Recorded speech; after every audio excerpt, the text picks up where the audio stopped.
Hey everybody, and welcome to a colossal wild ride with Steve-O. We didn't just get MrBeast on the podcast this week. We absolutely blew the lid off of all kinds of sensitive and outrageous stuff. And speaking of outrageous, let me tell you that his Beast Games Season 2 on Prime is the most utterly entertaining TV show that I may have ever watched. I've been watching it with my girl, and I just keep saying, oh my God, this is so good. It literally is unbelievably good, as is this podcast. So if you're ready, then let's get into it. Okay, now here, there's, again, I don't want to waste any of your time. It's all good. I've got all the time in the world. I want this to turn out great. Okay, sick. Epic. There's a 12-year-old girl in Tennessee who is just gonna lose her mind if you. Her name's Yeah, I gotcha. Scarlett. Do you want me to read this? No, that's my notes for the show. Oh, okay. I didn't know she wrote that. Right. But what I want is, I gotcha. So if she wants it with the notes. Then, Gotcha. Okay, Scarlett. Yeah, let's see. Oh no. Oh God damn it. God. God damn it! I saw the fucking here. Oh no. What a nightmare. She's screwed. She's screwed. Okay.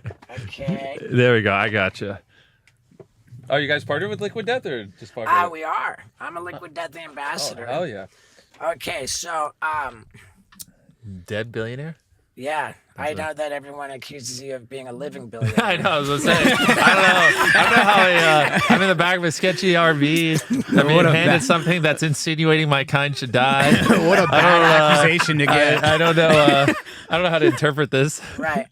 Is it? I know that you're the biggest YouTuber who's ever lived, but is it safe to say that you're the single most influential person in media? Ooh. That's a big question. I don't know. I feel weird answering those because, it's kind of a damned if you do, damned if you don't. I'd rather someone else answer that question on my behalf. Then I'm going to do an intro like this. Ladies and gentlemen, people of the universe, I bring to you, arguably, the most influential single person in media. It is Jimmy Donaldson, a.k.a. MrBeast. Thank you for having me, boys. You got him. I've never done a podcast in back of an RV. This is cool. Yes, dude. Popping his cherry. Yeah, the Creepy Van Podcast. The Creepy Van Podcast. This is my co-host, Vinny. Yes. I told him he had sick tats. Yep. He recently lost more than 200 pounds. Whoa. Yeah. Congrats. Dude. Thanks, What man. was your body fat percentage? I have no idea. That's something that I wish I checked before I started the journey. I wish you had been wearing a Whoop band the whole time. I know. But in any case, we're thrilled to be able to do this with you. We've got the MrBeast Blue. Is that a pretty fair match? Yeah. It's a little darker, but it'll suffice. It'll suffice. Okay. Not trying to get anyone fired. Okay, so now I am so fascinated by what I consider the death of television, and even on a bigger scale, legacy establishment media, movie studios, television networks, basic cable, and I think that it's pretty stark how much of a metaphor it is for the state of the media. The fact that my buddy Johnny Knoxville is, as of 1 week from today, hosting a reboot of Fear Factor. Whoa. Okay, but it's called Fear Factor House, where all of the contestants are living in a house for the whole duration of the season, and it's an entire series, at the end of which one person will win a grand prize of $200,000. So what does it say about the state of television? It's pretty crazy. When that is 1/25 of what you're giving away on Beast Games 2. Is it 120? Isn't it even less than that? 5 times 200,000 is 1 million. Yeah. And I like how you do the math. You're right. I do the same thing. Yeah, that's wow.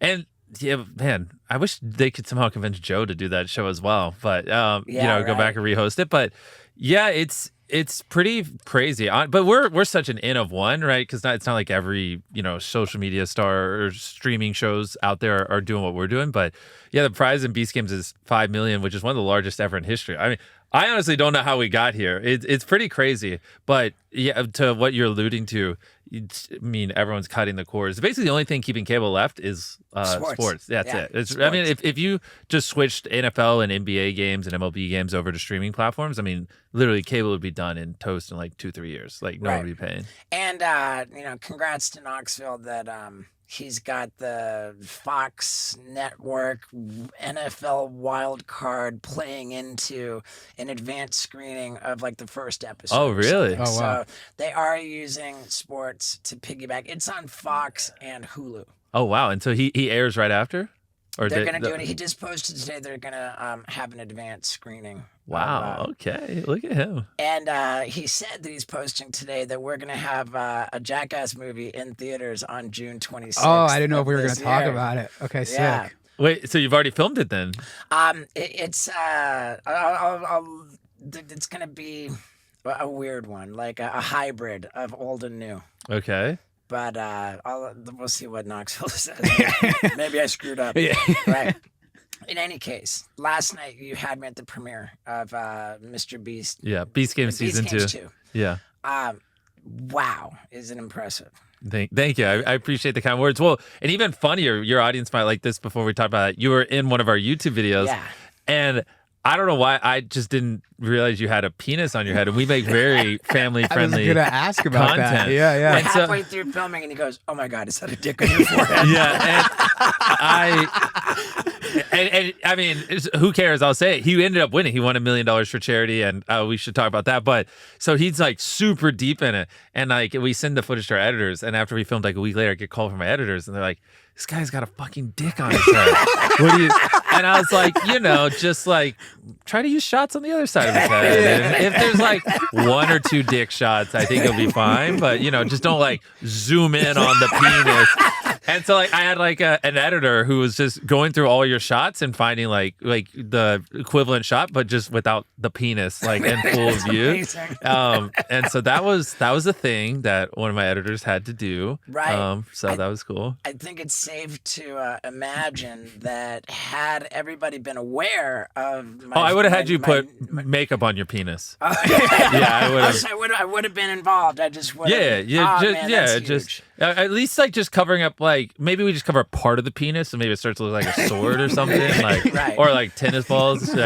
But I just wouldn't have just left a full blown penis on your head. Yeah, that's a little hard. When you guys are creating a video like the one that Steve's in, where you have a bunch of celebrities competing for a bunch of money, do you and your team have any sort of like side bets going on like who you guys think are going to win? No, we're sadly, because we are the biggest, we have so many like legal eyes on us and everything, and like so I would shut that shit down, because then if someone has money on it, then what's to say they didn't rig it or blah blah. Yeah. And so no, we don't mess with any of that, because people already we've had tens of thousands of contestants in our videos. Like in Beast Games Season 1 we had 2,000 contestants, so it's like people statistically, even a perfect world, you're going to make 95% of people happy. That still means 5%, which is 100 people, are going to be pissed or whatever. They're going to be unhappy with the results because they didn't play sports. They don't know how to accept defeat. So we have to be like super crystal clear, because we get all crazy kinds of accusations left and right. So like even on that, we're just shooting the shit. Like that celebrity video is very chill. We still had to have like a legal compliance person who approved all the rules, who made sure everything's above board, who like they fact checked, they have like actual documented proof that before the game was started, that the game was written down in detail, and that we didn't alter anything. They're monitoring everything. So then that way we have a clear paper trail when someone goes, "This was rigged. They rigged it." So Steve-O, when we can be like, "Which game?" Well, here's all the proof and here's everything. It was evident as we shot that it was very, very tightly regulated. Yeah, but it's crazy because we're a YouTube channel, which was like the Wild West, and we're the only ones that shoot like that. But no, we're starting to get held to like more standards like television, because we're getting so big, and so that is one of the interesting things, is a lot of that is getting moved over, and they're like, a lot of these agencies, like they're looking to make an example of people who like don't do proper disclosures for ads or don't properly set up and maintain fairness. And so obviously I'm the number one target, so we have to keep everything like super buttoned up. For sure, but it really is an honor that even with my face tattoo, that you would have still had me in there. Oh, yeah. And it's also a big honor that going back for years. Maybe like since the beginning of Feastables, I had like a steady stream of packages. Hell yeah. I forget what the one was. There was something like it was like a special box like for some like big event in your career, and it was like on a timer thing with the box. Yeah, It was like it was. Yeah, and basically we sent boxes that looked like bombs to a bunch of creators and friends, and they all had a timer that hit 0 at the same time. That's sick. And then I don't even remember what I put in. What did I put in? I can't remember. I didn't either. It clearly wasn't important. But the whole joke was just like I wanted everyone to think I sent them a bomb, and then there's ticking down, and they're all posting stories of like, what is this? And it was really intense. And then you just open it was just chocolate. Yeah, that sounds about right. And I feel like I was out of town on tour or something, and wow. I missed the whole thing. yeah. But yeah, in any case, thank you for including me on your list of cool people. Yep, just shipping them chocolate. That's all it takes to become friends with them. You just got to send them chocolate every month. Yeah. After a couple of years, you just, But the house that went to, I've since sold and relocated to Tennessee. So we need to get they're still getting the chocolate. Yeah. I hope you got a premium on the house. They get a shitload of chocolate every month. Yeah, I need to get updated on the MrBeast guest list. But yeah, dude. Okay, so I've got all kinds of stuff here. Ask away. Let's have some fun. Okay, I'm just interested in, of course, the $5 million budget is, or the $5 million prize. Yeah, I was gonna say I spent way more than $5 million. Right. I mean, you said one of the biggest. I think it's unprecedented. Yeah, like a $5 million. Well, in season 1 we gave away $10 million, so that's why it's there not you one go. of it. Of course. So we're so each season we give the contestants the ability to flip a coin. If they call it correctly, they double the prize pool. If they call it incorrectly, they're eliminated. So in season 1, they flipped it, called it, and then it's $10 million, which is the largest cash prize in history, which was pretty wild. So a person came on and walked away with $10 million. But in season 1, we gave away over $22 million, which is like more than Survivor did in their first 20-ish seasons. Wow. In one season of Beast Game. So it's pretty crazy. Like a lot of people come on the show, become millionaires. One wins a shitload of millions of dollars, and everyone walks away with thousands of dollars. It's like, honestly, it's like what. I don't understand why more like shows aren't structured this way. You know what I mean? Like they'll, especially in network television, like these, back in the day when TV was really big, they'd give away $100,000 or whatever on. Wow, Price Survivor was $1 million on season 1. Yeah, and it's still $1 million now. Yeah. Right, and if you were to see the season 1 of Survivor aired, I want to say in year 2000. Around the time when I was born, yeah. 1998, I think it was. Okay. And if you take at that time $1 million, then adjust it for inflation. Yep.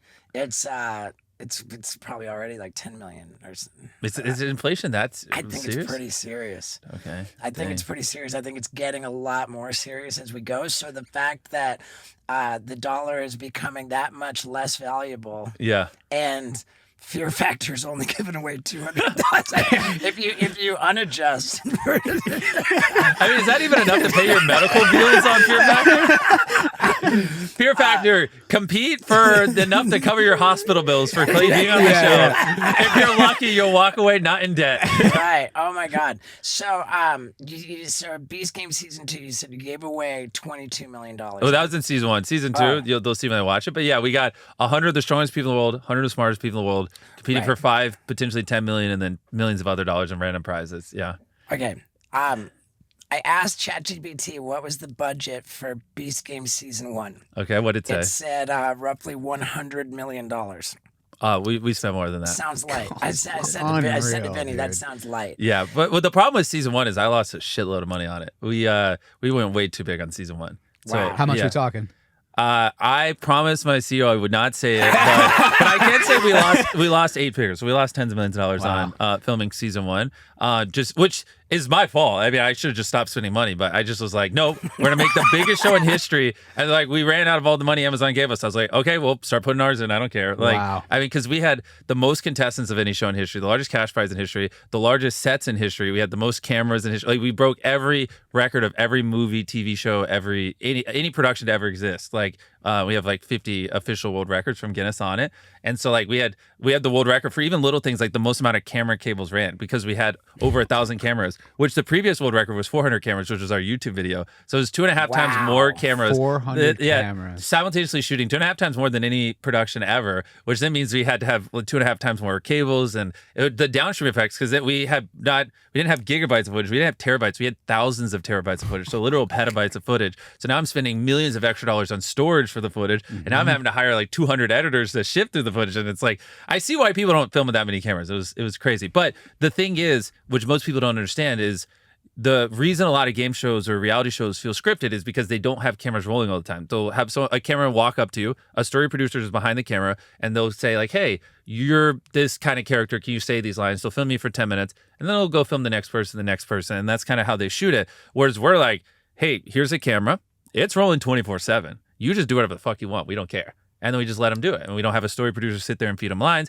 But when you have 1,000 contestants, that's a lot of cameras, which is why it requires a lot of infrastructure. But the inverse is like, now we don't have to fabricate a scripted story or whatever. We just film what happens. And then in post, we just tell the story of what happens, because we have it all. We have all these camera shots and all these angles. So it costs tens of millions of dollars to record it that way. But that's why it feels authentic. And that's why people like watching it. Yeah. Man. What was the YouTube video that had the previous record for you using 400 cameras? So we got 100 people ages 1 through 100. Okay, I saw that on the exactly. channel. And we put them all in cubes. So we had to have a main cam and then 2. So that's 300 cameras, 3 times 100. And then we had, dozens of wide shots in the ceiling and everything. Let me tell you something. You don't always have to have hundreds of devices to do a great job at something. Sometimes you only need one. And the one device I'm talking about is Fume. It is a flavored air device that helps people quit vaping and smoking. And it's the beginning of the year, man. It's time to drop that filthy habit and replace it with a good one. Why is it a good habit? Because it's simply flavored air. Why does it help you quit smoking and vaping? Because it breaks the hand-to-mouth pattern. I'm telling you. I love it just because I love it. And I think that you are going to love it because it's going to help you become a healthier person. If you want to get a killer deal, you get the Journey Pack and a free gift with it. Then you go to tryfume.com and use the promo code SteveO. That's TRYFUM.com and use the promo code SteveO to get a free gift with your Journey Pack. So start that journey to a healthier you right now, and let's get back to it. And that's, not far off like average. Right? Yeah, when we do our YouTube videos, that's the reason why no one does what we do, because it's like we have 400 people that work on our videos. Like these are more logistical undertakings than they are, I guess creative or projects. It's like, how do you build these massive sets, and then how do you get these people here, and then how do you facilitate it all? That's more the hard part with our videos. Like filming them is pretty easy, but like actually making the thing happen, like one of the videos we did last year is we got the pyramids of Egypt for 100 hours. And so I got to explore inside the pyramids and go unrestricted wherever I want. And so like we went underneath the pyramids, we went in all the secret rooms, we went crawling around at the very top of the Pyramid of Giza, and it was really fucking sick. Like, but that was a video we worked on for like 3 years. You know how hard it is to get the Egyptian government to be like, you know what, have our baby for 4 days straight. And we're camping out there. We were this close to doing a podcast with Joe Rogan on top of the pyramid. Wow. Yeah, he couldn't make it out and make it work. He had like a conflictive schedule, and I couldn't move it because the days you get the pyramid are just the fucking days you get the pyramid. Have you just been on the Rogan podcast the one time? Yeah, one time. But I thought it would be so funny but he also does in his studio. He doesn't travel. So I don't know if he would even wanted to do it. So maybe it was like, I'm busy, like, I don't want to fucking leave the studio. But I think international is a tall order for Joe these days. But imagine, but imagine we're on top of the middle of the pyramid. It's just his normal desk, and we're in the middle pyramid, sitting on top, on we're the tip. Yeah, on the very tip, and we're just cranking out a podcast. I thought that would have been so cool. And you can't climb them either. So we would have had to go up there by a helicopter. So a helicopter would have to let down a ladder. We'd have to climb down because you can't. It's illegal to crawl up. And the Egyptian government gave you the green light. Just Joe couldn't make it. Yeah, he couldn't make it up. Fucking Joe. That's crazy. Yeah. Yeah, I mean, hey, you know what? Like, I think he was busy. Yes, for sure. For sure. Yeah. I have a question about. Let's just say a video with the 400 cameras, right? Yep. What's the turnaround time from like getting all the SD cards out, getting it in the editing bay? From wrapping the shoot. From wrapping the shoot to when it goes public. Yeah, for us, we have to have short timelines, so it's around 4 weeks, which is, so videos like that will sometimes bring in 60, 70 editors just to crank on it, and they cut it up into different sections, and then even we're editing in real time as we're filming it too, so... It's because, but it's just a shitload of footage. And so we actually have a giant server room in the side of our studio. So we just finished building the largest soundstage in North America for YouTube videos, which is kind of funny. And you beat Tyler Perry? For a single soundstage without bars and everything, yeah. In North America. Tyler Perry had the previous record. Well, then, yeah. Ours is factually the largest now. Right. Yeah, so then, I guess so. I haven't seen his. I didn't know who the previous holder was. Right, okay. I'm pretty sure. Yeah, I think you're right. But we have, anyways, in the studio, we have basically a big server room because we have so much footage from those videos. And then the problem is now, because like if we wanted an editor to be able to edit it, this was a huge problem for us. Like you would have to literally grab like a 500 terabyte hard drive, which is, I mean, it's not cheap. It's thousands of dollars, and then you'd have to ship it. And it sometimes would cost like $40,000-$50,000 just to like get someone all the footage to the shoot. So instead, we built a giant server room, and then we have our editors remote in, and they just have to have good internet connection, and then all the editors just edit on the same server, so all the footage in one spot, so we don't have to segregate it, if that makes any sense. So it's just like a lot of logistical networking things like that we end up having to like do to solve, so we can like do this thing that marginally makes the content better, but you just do that like thousands of times, and then over the course of a decade, that's how you get like different videos. My editor remotely patches in to the computer to edit it no matter where he is in the world, so we do the same thing. Yeah. Do you know what software they use to patch in remotely? I do not. No. Okay. We use Parsec. Shout out. Well, actually, now you say it, that does ring a bell. I've heard my editors mention Parsec. Yeah. The other benefit of it too is you don't have to worry about them stealing footage, right? Because I'm sure you say some crazy. Well, I guess you probably wouldn't care. They would be able to remotely set up a WeTransfer. Yeah. Okay. You do that all the time. I think. Well, on ours we have limits where you can't like upload footage. You can just download it and things like that. But yeah, I mean, I trust my guy. Yeah, exactly. Well, you've also said so many and done so many crazy things. Like, what? Yeah, I mean, I don't think there's a single sentence in the world you could say where it would actually really matter. Right, and I just wouldn't. I don't think say anything that I got to worry about. Yeah, but the guy with the penis tattooed on his head wouldn't say or do anything that he would worry about. Right. Now there was a line that I couldn't believe it with when we were filming the YouTube video with the 30 celebrities. Yeah. At one point, I said something along the lines of, we are right now in front of the largest audience that you can possibly be in front of, maybe bigger than the Super Bowl. And you said, yeah, on average, 20 million more people. Yeah. That's so mind-boggling. So your YouTube videos, on average, reach 20 million more people than the Super Bowl. On average. Right now the typical video we upload does 200 million views. So yeah, it's amazing. And the average budget, because I in preparation for this went right through your whole YouTube channel, and sorry for subjecting you to that. No, I love it. I love it, and like every single title is basically like, we gave away, they fight for this, like like pilots fight to keep the private jet, like the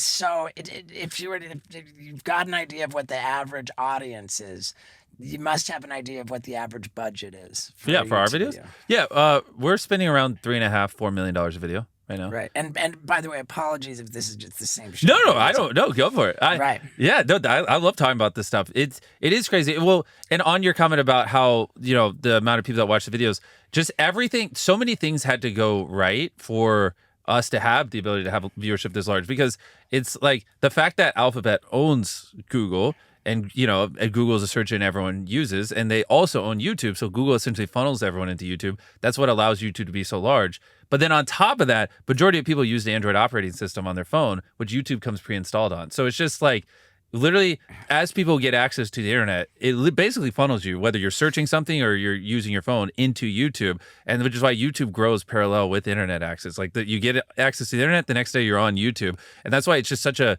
it's prolific. Prolific. That's why I'm so lucky, because like the luckiest thing that happened to me is that I fell in love with making YouTube videos. I didn't fall in love with writing news articles, right? Like I just so happened at 11 to fall in love with the platform that for the last 16 years has grown every single year, massively year over year, and statistically probably will for the next decade, right? So it's just a freight train that's never going to stop because they just have such a dominance over distribution. Sure. The piece that I think that you missed in that is smart TV sets, because you would think that of like people in their living rooms at home, that the biggest streaming platform that they're going to watch on the TV set in their living room is Netflix, when in fact it's YouTube, and by a lot. Yeah, because you don't have to pay for YouTube. So you get a new TV, you just click YouTube and you're grinding. And you don't even have to download the app. Yeah. So, when you said the Androids come pre-served with the YouTube app, like every single TV set does. Exactly. Same thing in your hotel room, same thing on flights. So that's the thing. It's where entertainment is, it's YouTube. And so they just perfected the distribution. And that's, I worked my ass off, but at the end of the day, like, that's where I got lucky, is that just so happened to be the thing I devoted my life to. And like, I had no way of knowing in my teenage years that here I am at 27, that it'd still be growing and it'd be this massive and that it's going to keep growing. Right. It's bad news for legacy media. Oh yeah. It's been bad news. It's kind of a miracle that they're still hanging on as well as they are. But that's why I said the sports comment earlier, like, man, if like more sports would just switch over to streaming services, cable would just be toast. Well, yeah, like it's like literally single-handedly propping everything up. For sure, and we're seeing that happen now too. So like the UFC just left ESPN. Yeah, it's on Paramount Plus. And now I'll watch more fights. Because sometimes I just don't feel like setting up pay-per-view or whatever. But if it's on Paramount, it's just 2 clicks. I'm ready. Right, and I think it's pretty safe to say that Paramount Plus could not afford it. That it's a huge gamble, like on them, like just trying to stay alive, like for 10 years down the road. Yeah, it was $7.7 billion, right? Yep.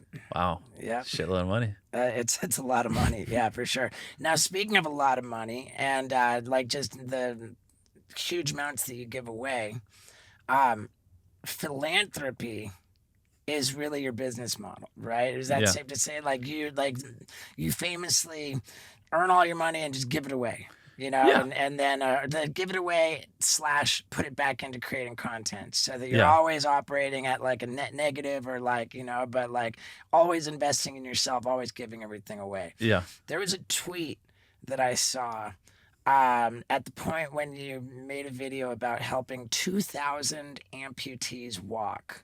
Yeah. And that you said that your tweet read, we live in the wealthiest country in like the history. I know exactly what you're about to say. Right. Amen. Keep going. We live in the wealthiest country in the world, maybe in the history of the world.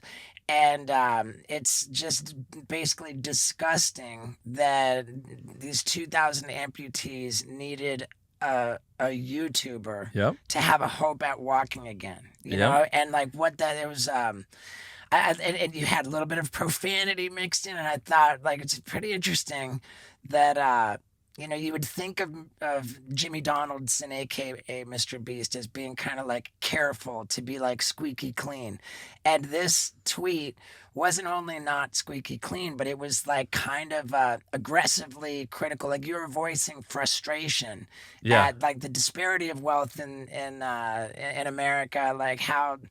So I guess my question is, the fact that giving away so much money, helping so many people by giving away so much money, has made you so successful, is that indicative of hope for the future, or are we just plain screwed? Well, I'm glad you brought this up, and thank you for bringing up that tweet, because I actually really, really want to talk about that. But no, we're mostly inequality. That's just capitalism. I think we're screwed. Like, people aren't going to just magically start getting successful giving away their money. But on what I really want to talk about, what you said, which was, you brought up the tweet about how America is literally the most successful country to ever exist in history. Yet when we helped 2,000 people walk again, we gave them legs. If I didn't step in, they literally wouldn't have walked. And what I find what actually really annoyed me about that is like, we as a country actually have every incentive because a lot of them couldn't work because they literally couldn't walk. They got hurt and they lost their job. And so like, even if you're just like, you have no sympathy and you're just purely like capitalism, like in a capitalistic sense, you would want those people to be able to walk so they could be productive members of society, so they could pay taxes, so they could, I don't know, like actually add value to the economy. And so, that one like really rubbed me wrong because it just doesn't even make sense. Like there's no logical reason why we wouldn't help these people. A lot of them, they just couldn't afford the legs. Like they're thousands of dollars. And like, obviously the second the accident happens, they get hit with the hospital bills, they get patched up, but that doesn't mean they got a prosthetic leg and now they can't walk. And then they're just stuck in a cycle of just sitting at home and they get depressed and they're not being productive. And it was just like crazy. And I felt the same. We also did a video where we helped 1,000 blind people see. Yep. Same thing. Like they can't work because they can't fucking see. And it's like, why is their only option that a YouTuber steps in and helps them? Like it just makes no sense to me. And so, I don't know the solution, and I like whether free healthcare or this or that. I just know that it's silly that if I didn't step in, there would be people that can't see right now, can't walk, and they'd be sitting at home doing nothing instead of being productive members of society. And there just has to be a better way than a YouTuber. Like, helping. It sounds crazy to say. When I saw that, I loved it, and I just thought, go Jimmy. You know, hell yeah. Go Jimmy, because I definitely had some people on my team be like, "Are you okay?" I was like, "I'm good. I don't care. Fuck it. I'm letting it rip." It's that one, and then the other thing is with chocolate. There's a lot of kids in illegal child labor, and so at Feastables we pay our farmers a living income reference price, and we only work with farms that audit and remediate child labor. There's 1.5 million kids that work in illegal child labor. Audit and remediate child labor on their farm. And remediate. Yeah, okay. Child labor. So there's 1.5. Most of the world's cacao comes from Ghana and Cote d'Ivoire, which is in West Africa, and 1.5 million kids work in illegal child labor on those farms. And so when I started selling chocolate that we were sending to you, we were sourcing it out of South America, which doesn't have as much ethical problems, but there's very little cocoa grown there. So as we started getting bigger, we had to move to Africa because that's where all the volume is. And we started moving there, and I was like, oh, there's a lot of like illegal stuff. And so I started talking to all the big distributors, and I was like, so can I just pay like a premium, and you just don't have little kids farming my cacao? Like I prefer, ideally it's like 18 and up, not like little kids. And they're like, no, child labor is just part of it. I was like, oh. And what's even crazier, because I have a documentary guy, you might have saw him out there, who follows me around. He's been following me for years. We have a clip where he's like literally filming me. I don't know why they let him in. They're stupid, but whatever. It's cool. Whenever we release it, we're in like this boardroom, and my doc guy's in the corner, and I'm meeting with one of the largest distributors of cacao. And I asked him that, and then like they're like, yeah, no, child labor is just part of the process. Like you just have to. But then I turn around, I look at my doc guy, and I'm like, they just said that on camera. I'm like, so you're saying like, I just like, if I just have to use child labor if I want to work with you? And they're like, yeah, basically. I was like, I can't just pay you more money. And they're like, no, that's just not really how it works. And the clip is freaking crazy. Is it out there, the clip? No, heck no. Then I'd be screwed because there's only so many distributors. You know what we're learning here is that it's very important to work with the right people. We're also learning that it's very important to get started if you want to become huge and successful. And for both of those reasons, I work with Shopify. All of my e-commerce, my website, everything is Shopify because it is the gold standard for all things online. If you don't have a website, easiest way to start one and the gold standard of websites. If you have a website and a business and you want to level up, the number one way to do it is with Shopify. You don't believe me? You ask anybody. And you can try for $1 per month. You go to shopify.com/Stevo and you just get started, man. $1 per month. That's it. And you find out that you could be as big as you can dream. Shopify.com/Stevo. Now let's get back to it. Right. Yeah, so you got, but one day, so that's where it's been a multi-year process to set it up. So an ethical supply chain, and it's pretty brutal, but yeah, that's the goal with Feastables. It's hard though, because when other people use child labor and they have a lot more scale, obviously it costs a lot more money. So, and with something like chocolate, where it's a little bit more of a commodity, a lot of times people are a lot more price sensitive because to them chocolate's chocolate, and so they're like, oh, this one's cheaper, and so it's a brutal industry to go into. What I know now, I would not recommend anyone get into selling chocolate. Obviously, it melts, you can't ship it, and I have an online audience that would love to order it, but you can't really ship it, especially during summer months, or shipping costs a fortune because you got to keep it cold. Blah blah blah. It's definitely not the most ideal product, but like, if we don't succeed, no one even knows about the child labor things. And when you Google it, they make it so confusing and convoluted that you can't even tell. Like, you'll see things, you'll be like, oh, this company's doing something about the child labor. But then when you actually look under their hood, they're like, oh, we have a program in place. But the program doesn't really do anything. And it's just like, they put out like confusing statements, and people just don't care that much to look into it. But it's just like, factually, majority of the world's cacao is bought by a few chocolate companies, and the amount of kids in illegal child labor hasn't changed in decades. So it's like, you can say you're doing all the things you want, but why are there so many kids in illegal child labor if you guys are doing all these programs? You know what I mean? Right. Was your trip over to Africa to get that going with the cacao and the festivals, was that what inspired building the 100 wells? Was that? It was around that time. Well, every time we go there to do projects, I'm actually going to Ghana to our farms in like 3 days. So right after I finish this, I'm flying to Dubai. Then I fly to Ghana to go visit our farms. But yeah, every time we go to Africa, we just stop by there on our way out. Your guy told us that you could fly straight to Dubai, but that you insist on not being in the air during a window of time when Beast Game jobs. Yeah, because that way I could handle 5. I didn't go to bed last night. I stayed up all night, so I'm cracked out on caffeine right now. But yeah, we would just So you're flying to Paris so that you can be on the ground to handle some stuff, and then get on a plane and then fly over there. Yeah, and we go to Dubai. I'm there for 2 days. Then we go to Ghana to check on the farms, film some stuff. Then we go to Kenya because we're building schools in Kenya for a different video. Nice. Then we fly to Mexico to build schools in Mexico, and then I don't think I go home. I don't see my house for another 30 days because I think after Mexico I'm coming back to like California. Then I think we're going to Texas. Then we're going somewhere in South America, and then I don't remember the schedule past that, but it's just like zipping around. I mean, it's staggering, dude, and that makes me think of a bunch of stuff. Last night at the conclusion of episode 2, we watched the Beast Game season 2, episode 1 and 2. Yeah, and I cannot say enough about just how utterly gripping. Like, I find myself like my body's like tensing up, and I'm got my. I'm just, and I just realized, I'm only chill out, but it's like my heart. And you said something at the conclusion of episode 2 that you had seen this footage, you had watched this episode literally 30 times, and still your heart was super racing at that cliffhanger at the end of episode 2.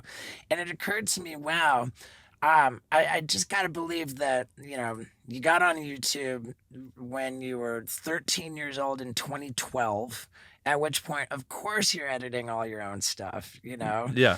Then I edited the first 1,000 videos I made all on my own. Yeah. Yeah. And then you hit 100,000 subscribers in 2016. Yeah. No, that sounds maybe actually you might. And then I think you turned around and got to 1 million subscribers in 2017. Yeah, it was definitely exponential from there. Yeah. Like just hockey sticked. Yeah. And so then it's it blows up so quickly right around 2017, and then I think you hit 10 million in 2018. Yep. So 2 years you went from 100,000 to 10 million. At which point, of course, I got to believe that you handed off the editing. Probably how many subscribers do you think you were at when you no longer were the main editor? No longer the main editor, probably 7-ish million. Yeah, it's around there. Oh, okay. Yeah. Wow. I really struggled to trust other people with it because they kept fucking it up, I'm kind of that way too. Yeah. But I'm just more of a helicopter guy. Yeah, same. But I didn't know any better when I was younger. I also didn't know how to hire because I live in a small town in North Carolina, so it's not like there's editors around. We're known for tobacco and corn, so it's I would just try to find editors, but they were just god awful. I've got one guy that's got me by the balls because nobody else nobody else gets me. Exactly. Once you get the perfect one, you can never lose them. Yeah. So, like, it's mind-boggling to me that you get to 7 million subscribers before you're no longer the main editor. Like, that's commitment.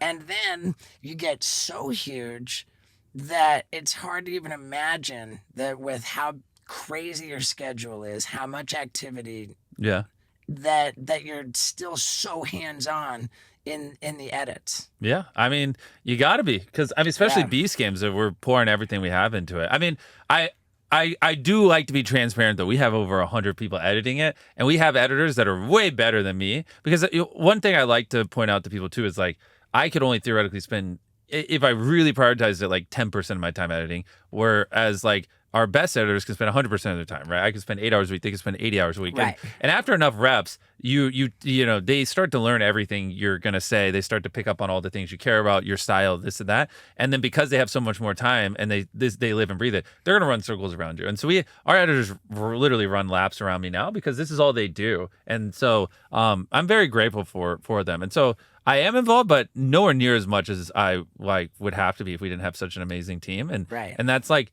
I'm here because I actually have the best people in the world when it comes to making phenomenal unscripted content. Right? I would say that's where we are the N of one. Like, because it used to be we had the best team. The N of one? Yeah, the N of one. It's like an anomaly, I guess. Okay. One in a billion, right? Okay. To be honest, I don't know what N of one means either. But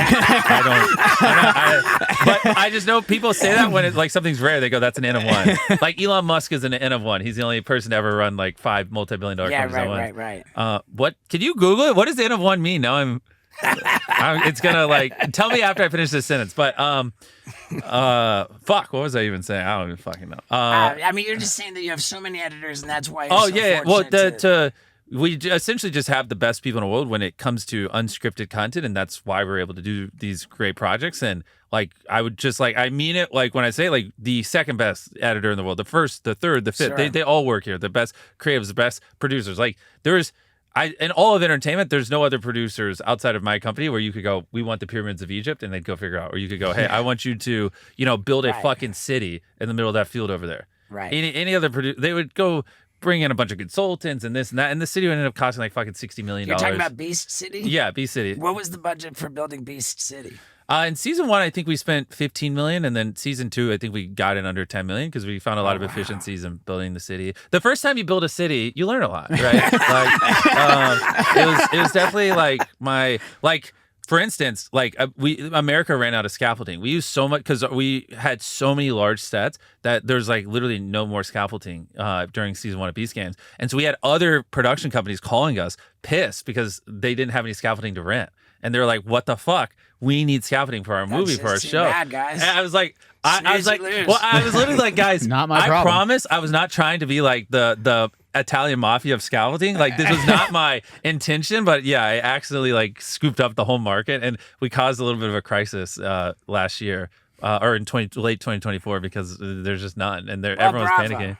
Yeah, bravo! I don't think that that's something to apologize for. If someone go start a scaffolding company and make more. Like, I don't understand. Like, I felt like we weren't using that much. But the thing is, in season 1 we had these huge towers, and they were just all scaffolding on the inside. They're like 50 foot by like 20 feet. I mean, they were massive, and there were 2 of them.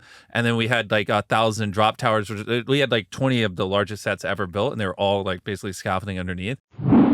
If you want to feel like you have scaffolding holding up your piece, then let me tell you about BlueChew Gold. This is a whole new level of performance-enhancing specialness from BlueChew. We're talking the same ingredients that they had for blood flow to help you maintain that powerful hardness, and new ingredients that up your arousal. I'm telling you, this company, BlueChew, they help men have better sex. And a lot of men could use that help. I don't mind admitting that I'm one of them. If you think that you could use help having better sex, then for the love of God, try BlueChew Gold and treat yourself to 10% off your first month of a subscription by going to BlueChew.com and using the promo code SteveO. Again, this is the 4-in-1 combination for the ultimate performance in the bedroom And to get 10% off your first month of subscription, it's BlueChew.com with the promo code SteveO. And with that, ladies and gentlemen, let's ride this baby all the way home. And so it was pretty ridiculous. I mean, I was paying millions of dollars in fees just to rent scaffolding. I bet. It was pretty funny. Now, you kind of casually said that you'd got 0 sleep last night. That, like, you know, you've described your, you know, itinerary for the next week as, like, you know, I'm allowed to sleep on planes, essentially. Right. Like, you've described, you know, a lifestyle that is, you know, frankly unhealthy. No, it's horribly unhealthy. Yeah. It's not. I do not recommend it at all. It's not. At some points, it's really unbearable. It's not the funnest. Yeah. Right, and you've been pretty candid about, like, just with the, you know, the pressure and the, you know, like the way that you carry on. That, like, there are, I think that there's a quote of you saying that you've had, like, periods with, like, mental meltdowns, like, every a simple other way week. of saying it is yeah. If mental health was my priority, I would not be as successful as I am. I mean, Right. Yeah, it's definitely, the success is more of a priority than the mental health most of the time. Because because the thing is, I almost think that success is dependent on bad mental health. You know, like, to qualify that statement, people have, you know, over the years, different times, they've asked me, "Are you happy?" And that question always made me incredibly uncomfortable because, like, if my knee-jerk reaction is like, let me think, am I happy? Like, I just kind of, like, I would scan my body. I just feel nothing but tension through my whole body. Like, I'm completely just, like, I'm like a clenched fist. Yeah. You know, like, it might seem like I'm laid back and ha, you know, but I'm not, you know, like, I'm full of anxiety all the time.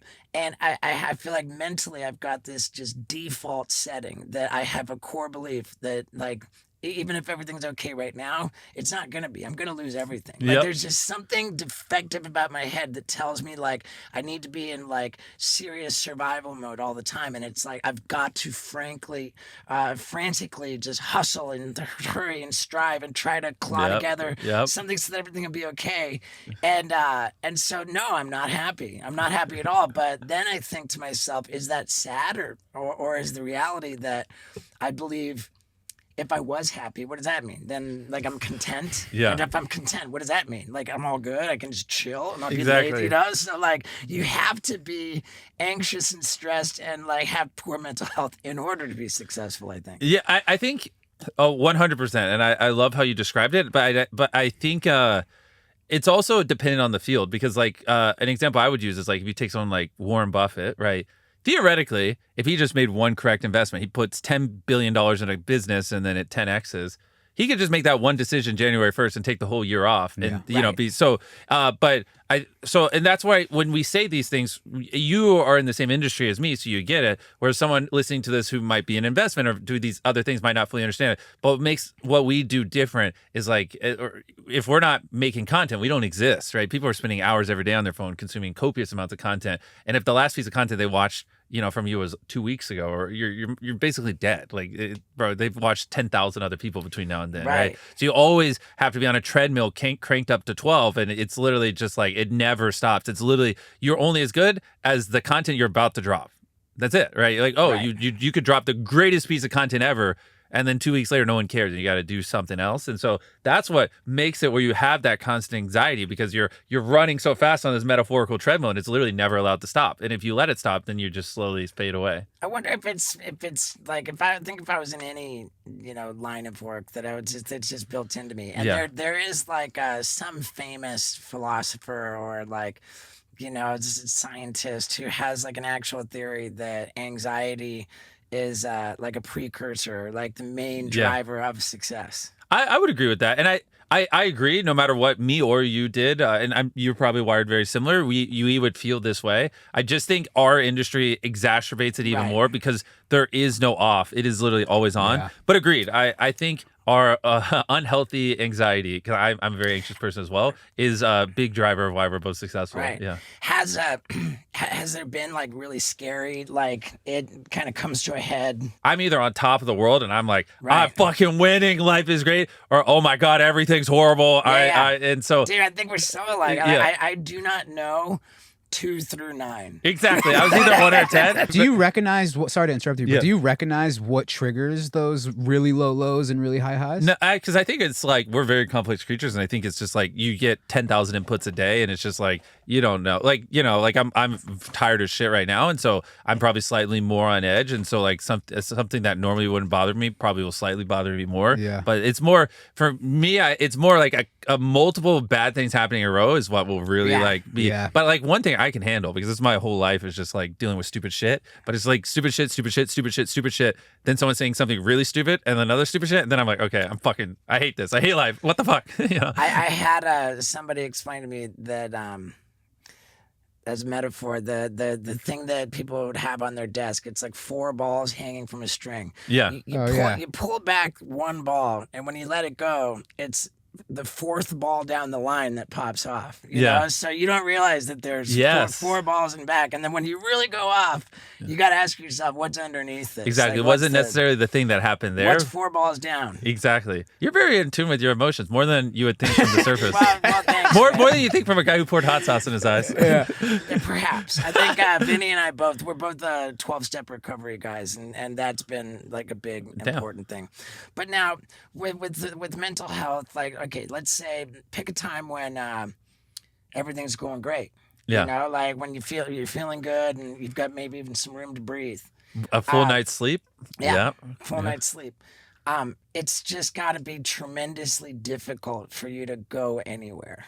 Oh, yeah, right? definitely. I mean, it's hard enough for me. Yeah. Well, here's the thing. I tell people, I know every airport like floor very well, because you got the hood up, you're staring at the floor. The problem is I'm like 6'5" and I'm a little tall, so like even then, like people still walk and look up and be like, oh, it's MrBeast or whatever. Right. But yeah, so I think it's actually like fucked my posture a lot the last 3 years since we got really, really big, because I'm always hunched over staring at the ground, so my head's not like popping up. Do you do yoga? No, I recommend, dude. If one of my people watching this, give me time off to do yoga. Because give me time off. It doesn't take all day. I do it every morning. And I just started again doing it every morning. And God, like I can tell if I'm not doing it. Yeah. No, I definitely need to, because I know, like, I'm still young, so it's not a problem. But I know if I keep living, like, my posture and just everything, like, I'm going to tense up and it's just going to fucking fuck me when I'm older. Agreed. Yeah, I mean, it's tough. Like, it's difficult for me to, like, go shopping at Walmart and stuff like that. Like, I do it, and when people come up and they want a photo, like, it's very important to me to be like, kind of to welcome the opportunity to bring joy to their. Yeah. Well, the way I like to describe it is, I think if I were to put myself in their shoes, right, and this is the only time in their entire life they'll ever meet someone famous, and they're going to literally remember this till the day they die, right? They're not going to think about it every day, but they'll occasionally, maybe once or twice a year, oh, that was the time I met that person. Every time they watch your content, they'll think of that interaction, and so it's very important to us. This is interaction number 45,432, but to them, this is one of one for their entire life, period. Yeah. And I always put myself in that frame of mind, and then when I think of it from that perspective, it makes it where I am more present. I really try to go above and beyond. Right. I think that's very, very well said, and I love that. At the same time, when we were at the I can teach you some protocols too, because here's the thing though, like with our team, we have like if I am in a Walmart or whatever, because I like to go to them to look at festivals, we have like a 4 or 5 minute rule, because the second you take a photo of someone, they post it on Instagram or Snapchat, and then you got 4 or 5 minutes, and then you'll see another horde of people coming in, because more people. You look, and they're just walking towards you like zombies. Exactly. People start driving there, and then it gets crazy. And so, like, what you do is, also, like, if you're in a Walmart, you never take it out in the action alley. That you always like go in an out, like a chocolate aisle or something, so not that many people see it. You know how it is. The second someone sees someone take a photo with you, everyone goes, "Who's that?" Do I know that person? Do I know that person? Does my kid know that person? Yeah. So you have to like always take the photo like in a so a lot of my photos, if people will see it if you like search my Instagram tags, I'm like taking it like this because I'm like I'll turn my back to everyone. I'll be like, here's a photo. Nice meeting you, and like you shelter it. So there's a lot of things like that you can do to really like boost the incognito, but. No tactic in the book helps when some kid just goes, MrBeast! At full volume in a fucking Walmart. I mean, you're just cooked. You're good. And then a line starts forming, and you're just like, you little shit. I'm going to act like I love you, and I'm going to be super nice, but you just cooked me. You just ruined my entire trip, but I'm not going to tell you that. For sure. Yeah. Last night at the after party of your premiere, like, I had to get a photo with you. I had to. I was like, okay, we're gonna make it real quick. I'm just like selfie, and I was just like, I felt like man, this, you're on the other end. I'm in the same, and I was just like, dude, and I thought to myself too. I thought, man, all these people at this after party, like so many people. I was like, there's no way he's going to tough it out. He's going to he's going to show a face, he's going to dip. And hell no. And you were there the whole time, just a trooper. Well, so we opened up a restaurant for fun, and I took photos with every single person that came out. So I took photos for I think it was like 22 hours straight. Those are the people with the aprons on the blue carpet. No, this is like years ago, like 4 years ago. We also did the same thing. We just opened up a theme park, but I've perfected the art of taking photos with a shitload of people.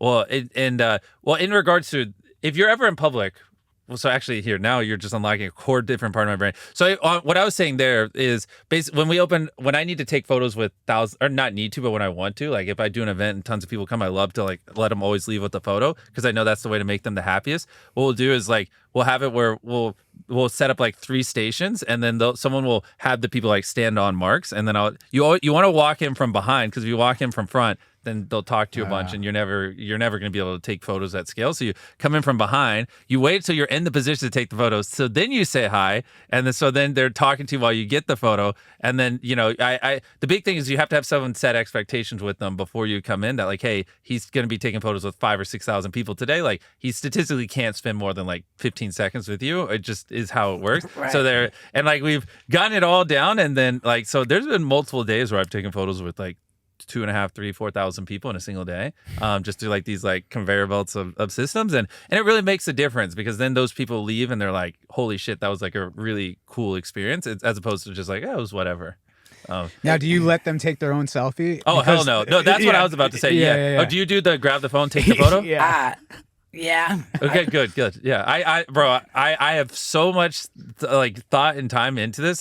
You guys listening obviously are probably going to have no idea what we're talking about here, but if someone asks you for a photo, if you're famous to you guys listening, and you go yes, and then you let them hand the phone to their mom, like a kid, God, you're cooked. You're it's cooked. The age of the selfie, for God's sake. You are cooked, bro. Have it on selfie. Have it ready. Yes. And that is the way to do it. Because let me role play it though, because they're gonna think we're like little crybabies, right? MrBeast, can I have a photo? Yeah, sure, we can take a photo. Hey, will you take this? Hand off the phone. That person doesn't know how to work their phone. Hey, can you take? All right, now where's the camera app? It's swipe to the right. And now we're standing in the middle of Walmart. Other people are looking around. I found the photo. Okay, I found the app. Right. Okay, now smile, and now more people. And then they go 1, 2, 3. And meanwhile, it's just like a fucking flare in the middle of Walmart for everyone to start lining up, just ruining our trip. And when I grab the cell phone, because I'm like an artist too, like I want it to be a good looking picture. Same. And if I'm having a selfie and I'm holding it and taking it, like I can make sure the light's right. I can make sure that it's framed right. Make sure you get your good side. Yeah, make sure that you get the dick in it. Yeah. You've gotten so good at it to where like you ask them if they want the photo. Oh, yeah, for sure. Because the people, like the nicest people, are like not inclined. They really want a photo, but they're not gonna ask for it. Exactly. So, but then they'll just stare at you, and then you're like, just want one? Like I'd rather you just take a photo and not stare at me. Yeah. Like as soon as somebody acknowledges me, Like it's like, oh my God, Steve, I go, hey, let's take a photo. Yeah. You know, like should we grab a photo? Like, and that I don't know. Yeah. No, and it's funny because like occasionally, like 1 in 1,000, you'll get this weird ass Samsung phone. You're like, you go to hit the bottom right corner, and you're like, wait. That's not the camera. Where's the fuck's the camera? Right. So it's funny, but like if it's a normal Android phone or an iPhone, like so quick with it. 100%. I can do it without looking. I can grab their phone without looking, open the camera app, and take a photo like in my sleep. I've done it so many thousands of times. It's crazy. Yeah, dude, for sure.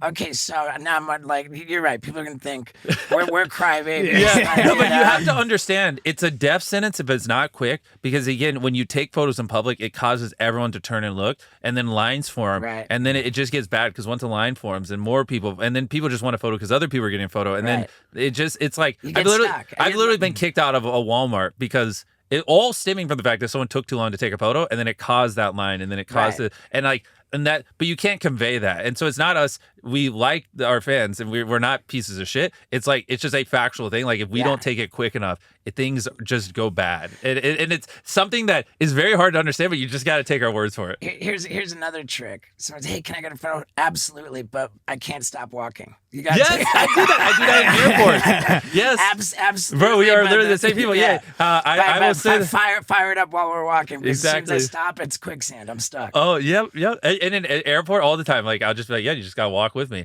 And they're like, wait, what? Okay. And you just never stop. Yeah, for sure. I love that. Oh, and I only 2 times of like the probably 20, 30,000 photos that I've taken. 2 times have I played this card when I'm like really tired, like I haven't slept in a day or two. I do feel bad, but it's funny because I can remember both instances. Like someone goes, "Are you MrBeast?" And I just like, no, I just look like him. And just I felt so bad. I don't feel bad. I felt so bad. If somebody has to ask, then like, you know. Yeah, he definitely knew. And I could hear him like whisper, he just lied. That's MrBeast. And I just like kept going. I was like, I should turn around, but I'm so tired. I don't want it. Wow. Yeah. I mean, whatever, dude.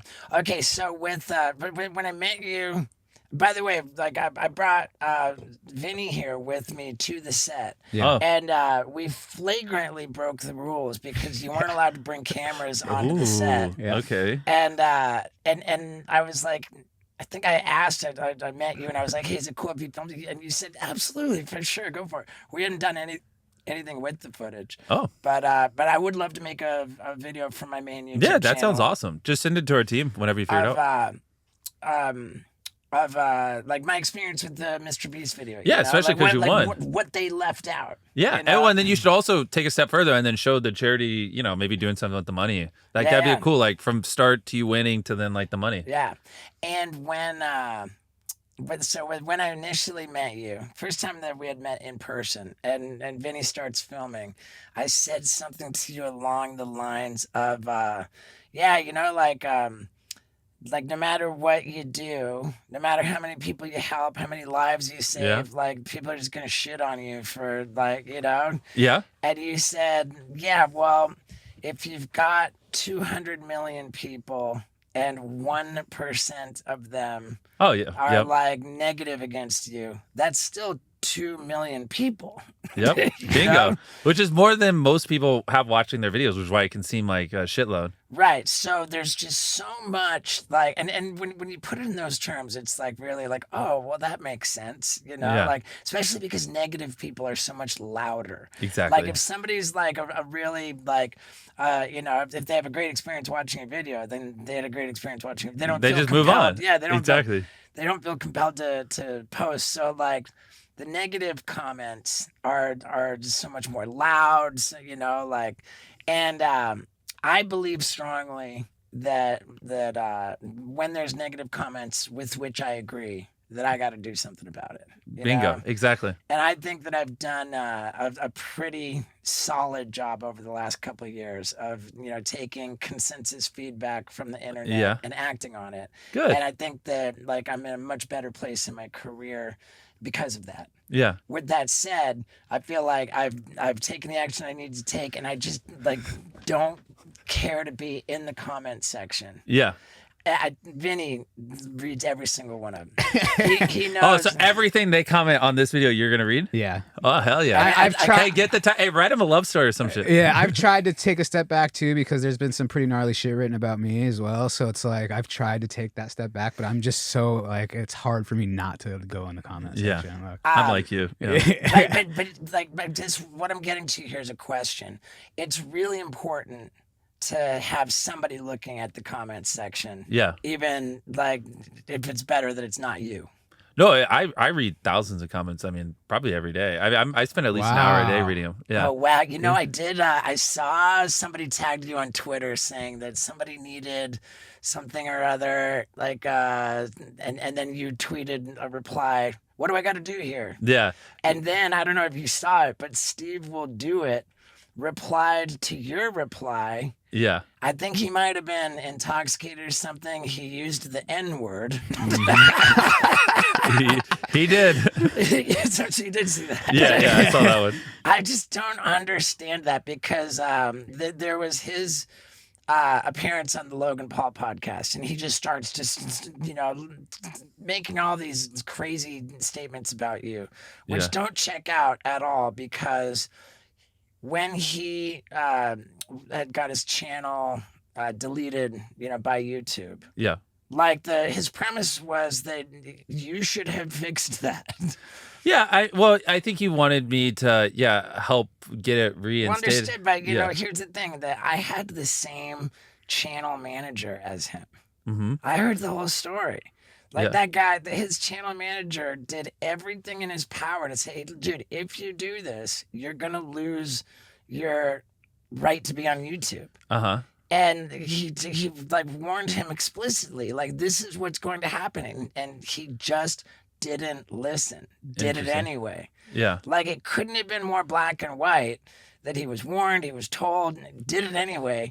And then despite not heeding anybody's warnings and just acting like that, now you're a jerk because you didn't get his channel back. Also for what it's worth, I did try. They just were like, hell no. So I did. I just they're just like, no. So right. I am the biggest YouTuber, but I don't have that kind of pool where I can just snap my fingers and bring people back. Okay, dude, being despite being the biggest YouTuber, do you use the same Creator Studio app as all YouTubers? Of course, yeah. Okay, I'm dying to know. You know how in the Creator Studio app, they rank your last 10 videos? Yeah. You want to? I just uploaded. We can look at it. Yeah, you uploaded the video I'm in. Yeah, exactly. I'm dying to know how it ranks. I got to believe that with Kevin Hart, Paris Hilton on the thumbnail. So here's the thing. It's not going to be as high as you would think because it's Wednesday. We always upload on Saturdays. Kids just got out of school. But we upload on Wednesday because Beast Games drops on Wednesday. So this one's a 6 out of 10. But it's going to shoot up now that kids are getting out of school. So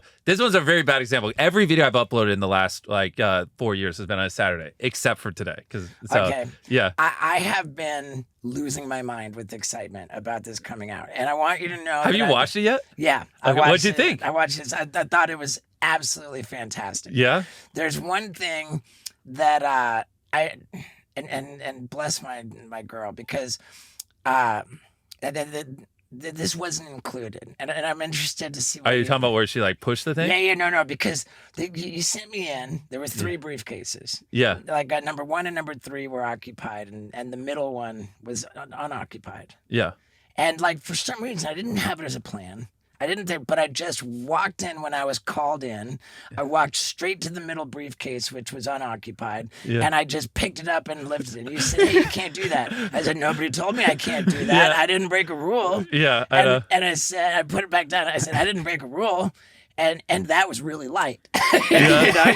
You said they all weigh the same. And so then I'm allowed to ask different people, or I'm allowed to ask the 2 other people in the top 3. And I asked Young Gravy what his questions were when I was not in the room.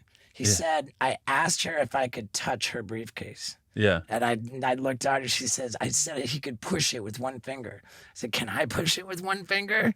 And she said, go for it. So I go over there and I push it with one finger, and it feels distinctly heavier than the one I lifted up. Why did she let you do that? I know. Why? Now, I was a little bit, because I felt like such a gangster in how I approached that. I felt like I couldn't. Yeah, now I'm wondering why the editors didn't put that in. I actually don't know, to be honest. Yeah, because I didn't break any rules. Yeah.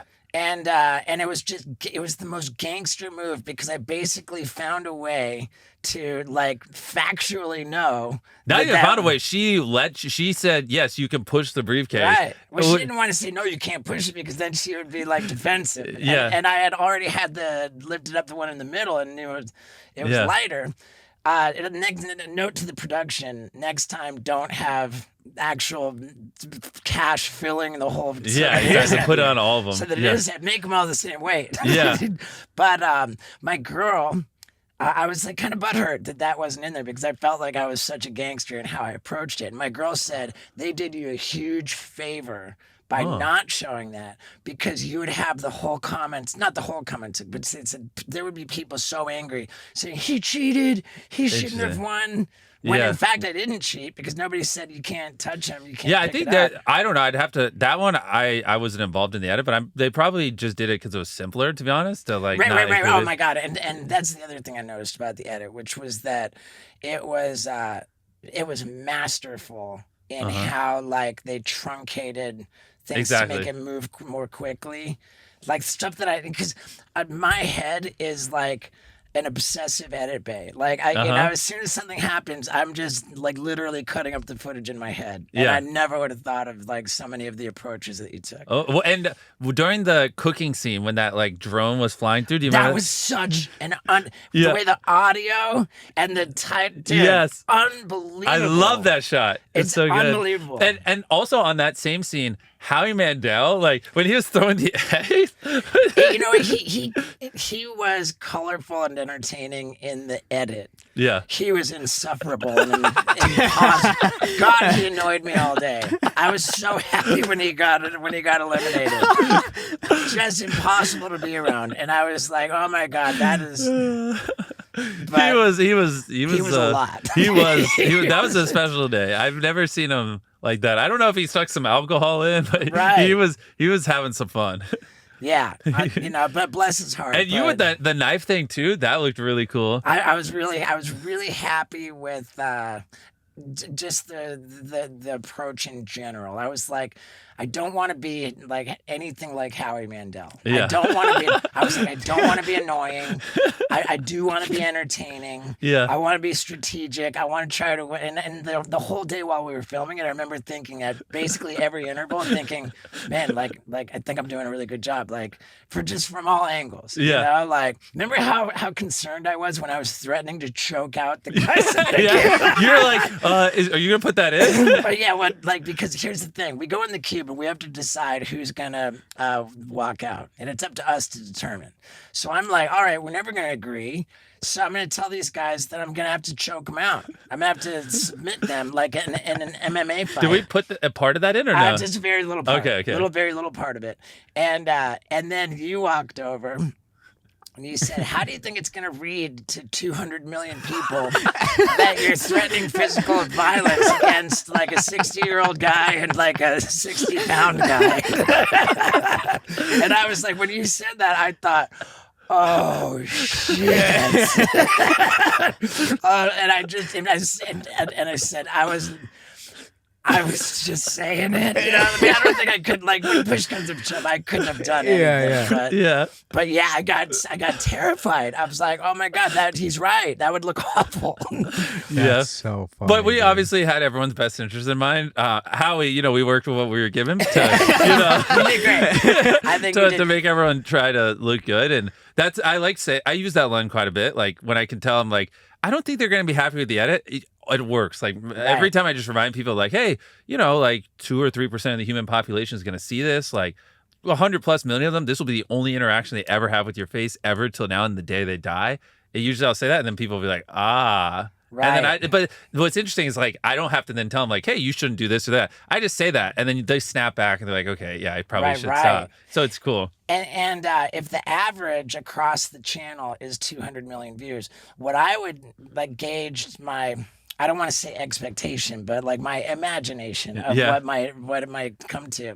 I thought a comparable video would have been 50 YouTubers competing for 1 million. Which that one I think is almost on 500 million views. It's at 435. I think. I love how you know my channel better than me.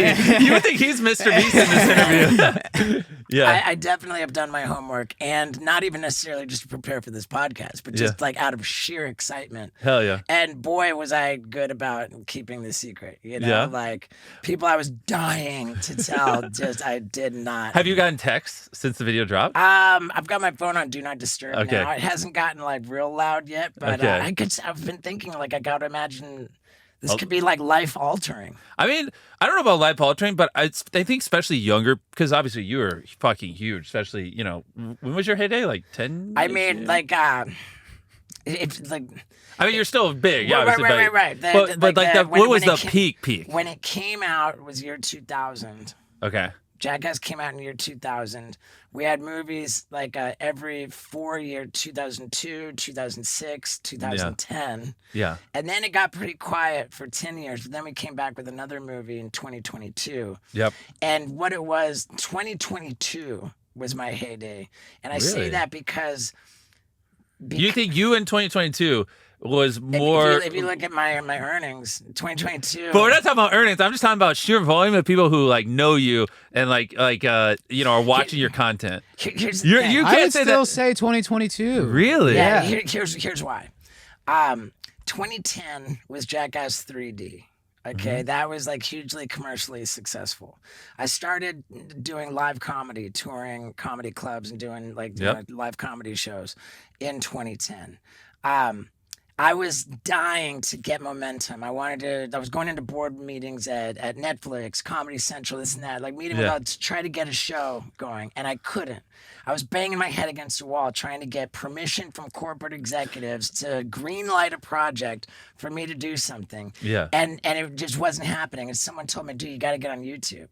Yeah. And I thought, man, what a depressing demotion to go from being in #1 movies, having TV shows with my name in the title, and now I'm going to be uploading YouTube videos. This was 2013. Yeah. But I did it just to maintain my sanity, and it proved to be the biggest, most best thing for me. Yeah. Like I jumped away from the legacy media establishment into the internet.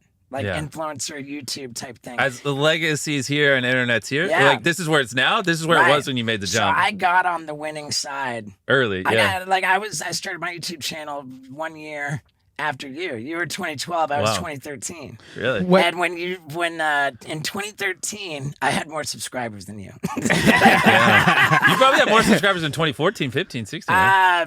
Potentially. Okay. And we got you fell off. You let me pass you. I know. I did. You lost to a teenager. Yeah. When you started YouTube, were you thinking of it as a way to like letting YouTube be the stepping stone to legacy media, you were just like, no, it was always YouTube. But yeah. I also had a channel before the MrBeast channel. I actually started when I was 11. For sure, that was video games. Yeah, exactly. And then.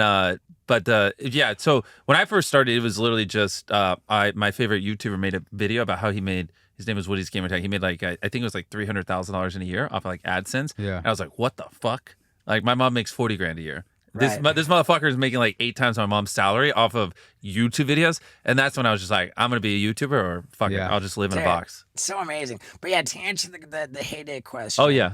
I just I got on YouTube 2013, and I hustled.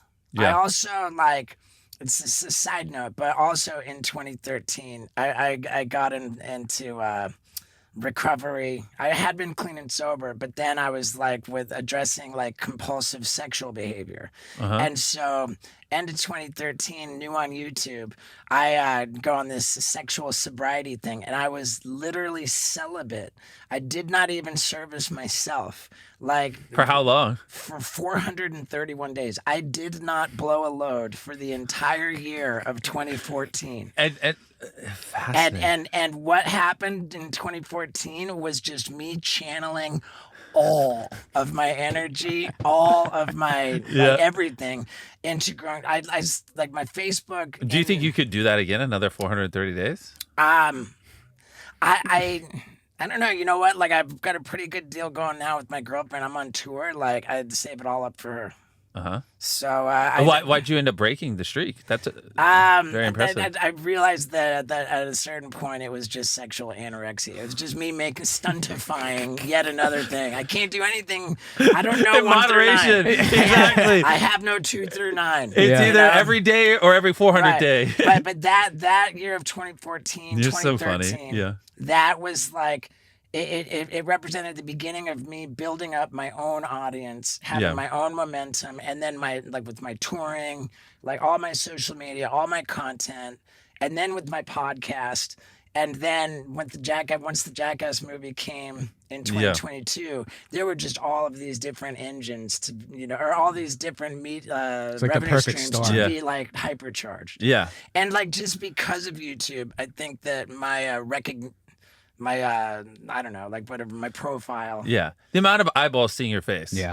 It's pretty tough for me to go around, Yeah. And the heyday of Jackass, you're right, was long ago, but it's now, but I guess a better way of saying it is this is the heyday of you as opposed to heyday of Jackass, which is you. Yeah, Jackass wasn't just you. And who knows? I never figured 2022 was going to be the peak. That's it, all downhill from here. And now, thanks to you, and thanks to this Jackass film that is slated for release this summer. You're about to another perfect storm.